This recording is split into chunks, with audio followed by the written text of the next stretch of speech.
22 अप्रैल, वही दिन जब पहलगाम की शांत वादियां अचानक गोलियों की गूंज से दहल उठी थी।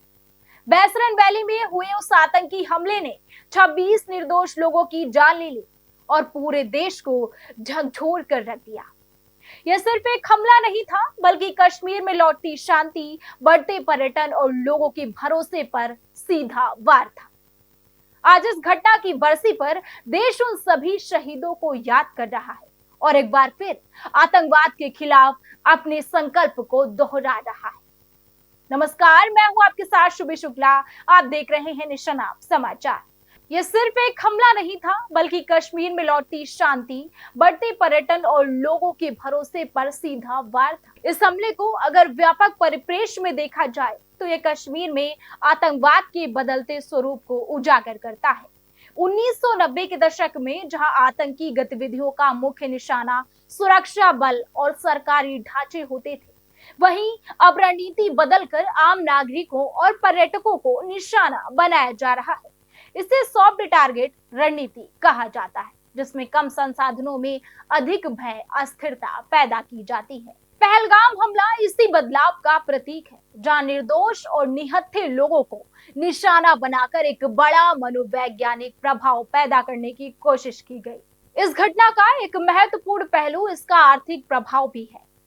कश्मीर की अर्थव्यवस्था काफी हद तक पर्यटन पर निर्भर रहती है। गुलमर्ग, सोनमर्ग और पहलगाम जैसे पर्यटन स्थल पिछले कुछ वर्षों से तेजी से उभरे थे।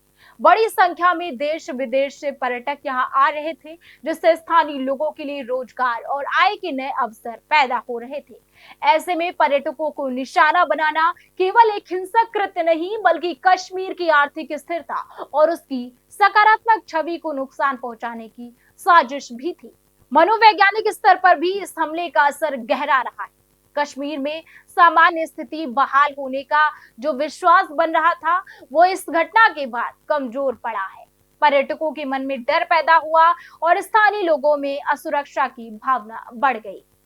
आतंकवाद का यही उद्देश्य होता है, कम समय में अधिकतम भय उत्पन्न करना, ताकि समाज में अस्थिरता और अविश्वास फैल सके।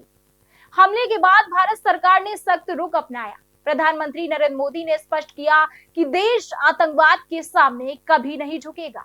गृह मंत्री अमित शाह और रक्षा मंत्री राजनाथ सिंह ने भी जीरो टॉलरेंस की नीति को दोहराया। इसके बाद टूरिस्ट क्षेत्रों में सुरक्षा बढ़ाई गई, निगरानी तंत्र को मजबूत किया गया और खुफिया एजेंसियों को और अधिक सक्रिय किया गया।